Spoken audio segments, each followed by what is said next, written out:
Hi, great friends. This is Freya, and thank you so much for being here. So I allowed all of this to dry, and like I said in my last video, I am not going to continue on with working on this, and this is generally how I do tend to work.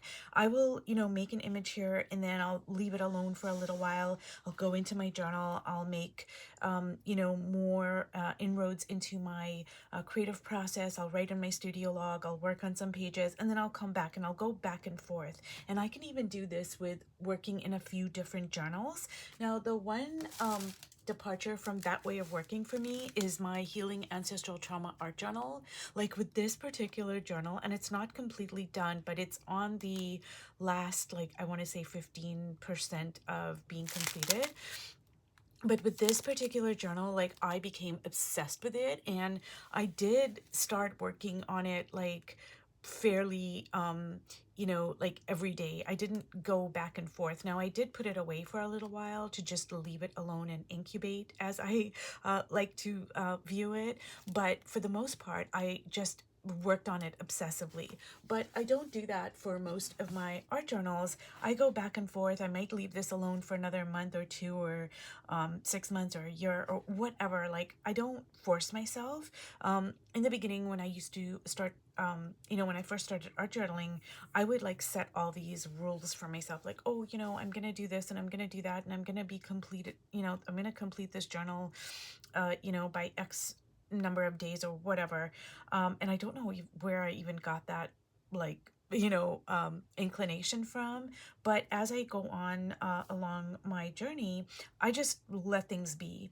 And sometimes this might want to, it might want to come into this world like rapidly, and I might become obsessed with it, and I might work on it constantly, or I might just leave it alone for a while. So I'm going to put this aside here.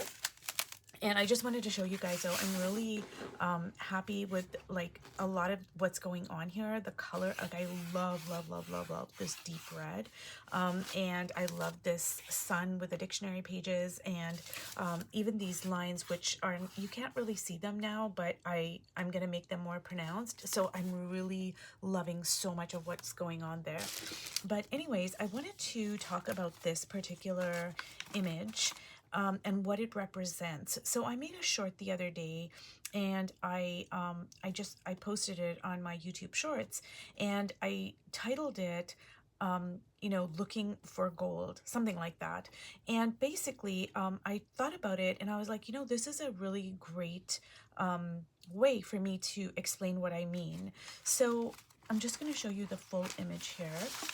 And I was working very quickly. Now, I don't know if I'm going to turn it this way because the camera can't pick up on the whole image. But, it's obviously, it's like, this is the woman's face, and then this is like the bottom part of it, right?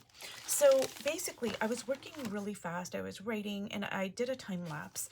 But what I meant was, when I said I titled it Looking for Gold, what I meant by that is, I tend to look at these sessions as me going looking for gold. That gold could be anything. It doesn't have to be something big and grand, like, oh, I'm going into my studio log and I'm trying to figure out what I want my art journal to be about, because that's pretty all encompassing. Like, it's a theme, it doesn't have to be that large. It can be something as small as, I really love this. I love this curve. I love this red. I love the black stabilo lines. I love these marks over here. And I'm going to try to replicate that in some way or form. It may not be like her breasts, like over here. These are her breasts. It may not be that. I might take this and flip it around and put it on her head, and it could be head jewelry. I could use this for a collar. But I like that, I like that pattern.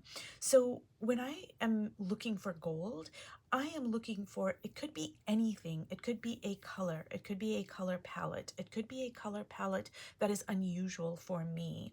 It could be like values.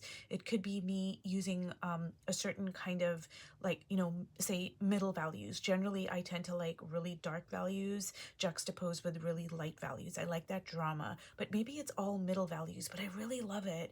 Maybe it's like a gray palette. Maybe it's a particular line like over here, or it could be anything. It could be symbolism. It could be oh, I love the way the tea bag is just so beautiful over here. Like, it just looks so raw, and I'm not going to cover it up with paint like I generally do for the hair. I'm just going to leave it like that. I love how it comes into her face over there, and with that red, it could be anything, you guys. I love the way that half of her face is red, and then the other half just has lines in it. I'm really, really loving this.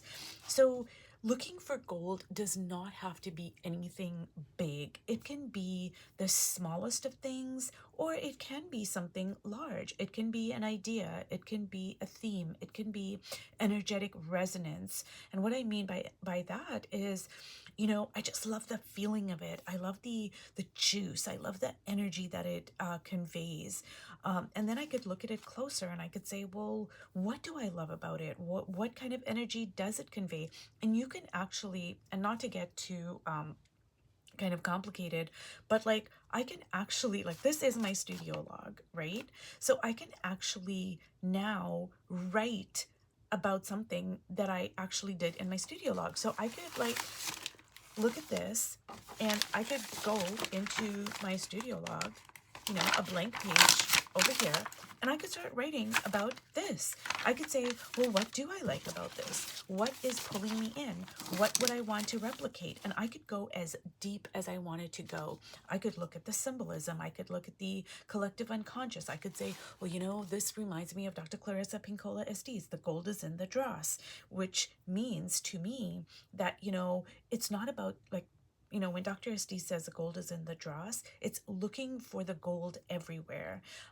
So I can take anything, and then I can say, now I'm making all this up. I'm not really going to do this, but I could say, you know what? I'm going to make an art journal called The Gold is in the Dross.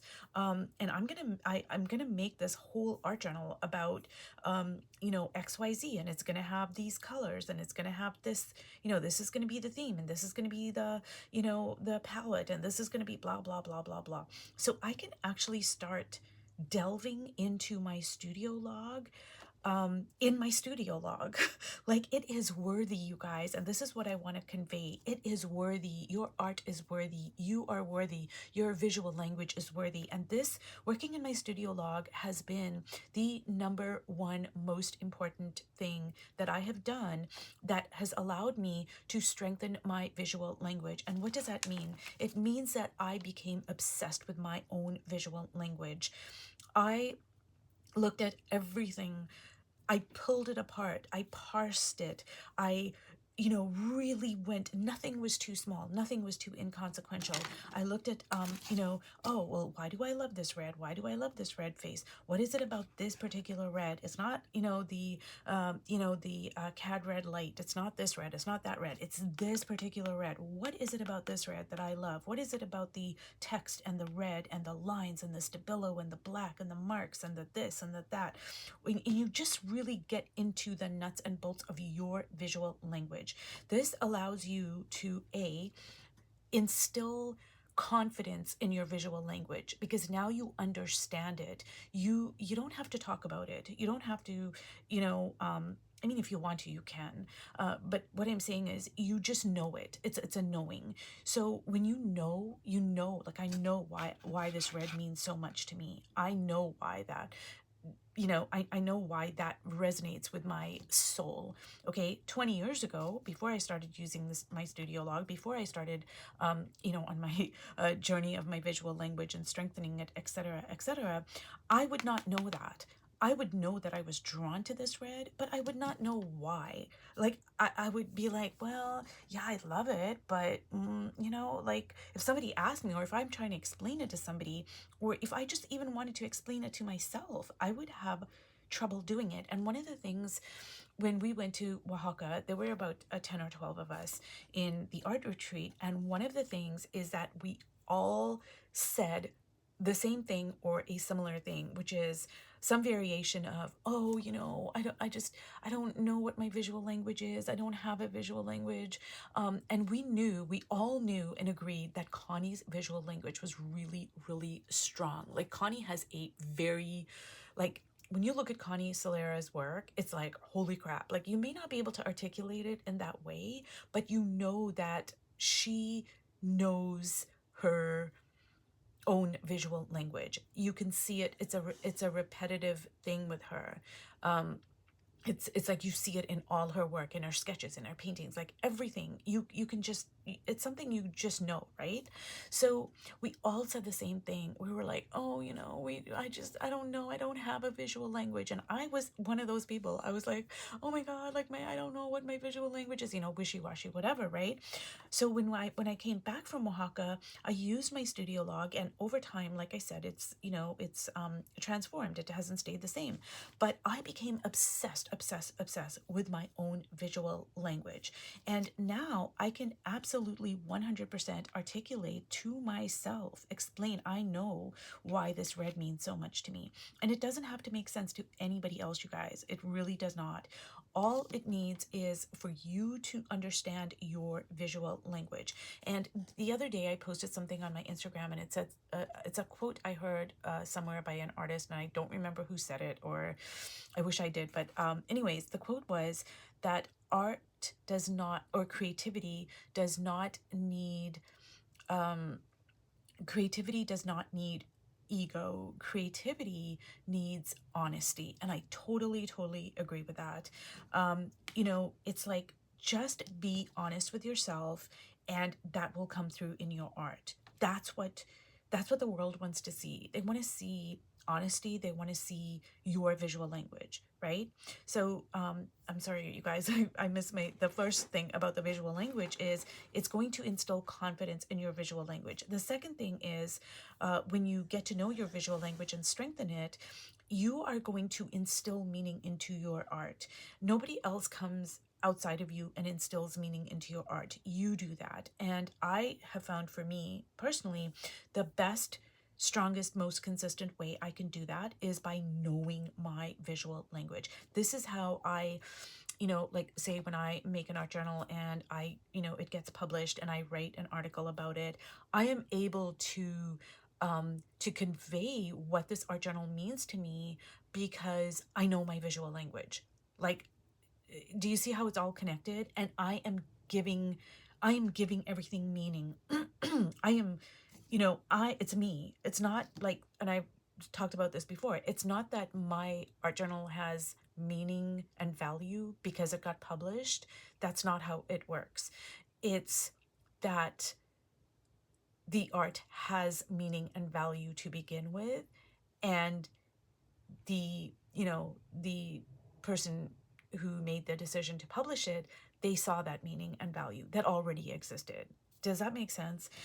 Anyways, you guys, so I am more and more leaning into these little sessions, and I'm going deeper into using my studio log. And it's about the process, you guys. So this here, if I had to look at it, it's nothing, it's just a really, random, very fast time lapse, okay? There's nothing in here that's going to be like, oh, this is like a finished piece of art. It's not meant to be. So I am looking more and more at my studio log as another way for me to dive deeper into my art. And then I am going to journal about this in my studio log. I am going to go deeper into this, and I actually feel, even though this particular session is about this over here, this journal, which is the divine feminine. I don't think that's what I'm going to name it, but this is the basic theme of this journal, is the divine feminine. This here is about working something out about this particular art journal. I think that this session is going to birth a whole other art journal. I'm feeling it in my bones. I don't know exactly what it is. I don't know the theme, the title. I don't know, but I feel that this is now another art journal. So do you see how, like, you know, it's like you're just like birthing more and more, and it's just adding to your creative practice. It's adding to your creative fire. It's strengthening your visual language. And now I'm using my studio log in ways that are so different than when I started. So anyways, you guys, I hope that this has been helpful. I hope that this has explained a little bit about how you can use your studio log and how there's really no limit to how you can use it. But I will say this, if you want to strengthen your visual language, this using your studio log is the number one way that I started taking my visual language seriously. And I am a very different artist now than I was 10 years ago, however long, when I went to the art retreat with Connie Solera, because now I am secure in my visual language. I feel like I have a very strong visual language. I can talk about it. I understand it. I have, you know, it's so strong now that it's going to carry over into all of my work. Does that make sense? Whereas when I went to Oaxaca, I just felt so wishy-washy. I felt like, ugh, you know, I don't know. Like, do you see what I'm saying? It was a very different feeling. And it was like 10, 12 years of me really diving into my own visual language. So anyways, you guys, I hope that this video has been helpful. If you have any questions, please ask, and I will see you in my next video. Bye.